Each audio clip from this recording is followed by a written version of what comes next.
Brewbound exclusive. Chris here with Brewbound.com, final day of CBC, and I think we've hit a little wall here, but I'm here with Julia from the Brewers Association, and she's just going to talk a little bit about the CBC, sort of why you need to be here and why it's important for craft brewers to come to this event. Well, I mean, craft brewers need to be here. It's definitely not a public event, but in the industry, this has become kind of the conference every year that's not only the annual family reunion type of thing, but the major networking, business, get it done, plus educational sessions. We got 205 exhibitors. We have over 55 educational sessions this year alone. I mean, and brewers are looking for hops and malt and new and used equipment, and you know, at distributors, we have a distributor conference tied to this. So it's all been happening here in the last 3 days. How's your week been?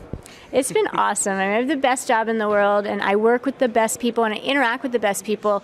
Craft brewing is, you know, changing the way the beer industry is perceived, and I think that they're real community-minded people and the like, and I just always feel embraced, whether it's a new person, a stranger that I'm meeting for the first time, but that they're interested in craft beer, or a person that is already in the industry. It's all one big family. A very apropos word that you just mentioned is changing. So I guess talk a little bit about how this has changed over the years, and CBC has sort of grown as the craft beer industry has grown. So talk a little about that. Yeah, it used to be that people would compare Great American Beer Festival to where the entire category was going, but now as this is the annual industry event, you're looking at the growth here. And last year in Chicago, where we had it, was 2,800 people. This year's 3,900 people. It's a 38% increase, and both times we sold out, and both times we planned for the growth that we thought would accommodate it.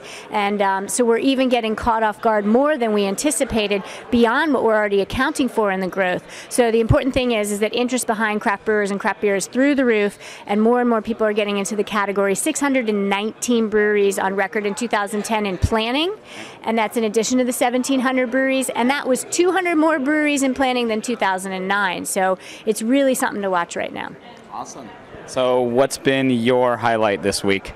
My highlight was Jack McAuliffe. You know, if you talk about craft brewing and what it used to be referred to as microbreweries, he started in the 70s a business that maybe lasted 6 years, and that business inspired and was at least around at the right time, even though his doors did not stay open, to give some enough people the inspiration to have that ripple effect that then went broader and broader and broader.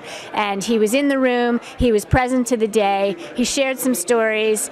We laughed, we cried, and it was a highlight. Cool. Well, thanks for taking some time to chat with us today. I know you're probably one of the busiest people here, if not the busiest, so we really appreciate it. Thank you so much. Cheers. Keep going, Brewbound. Yeah. Good stuff.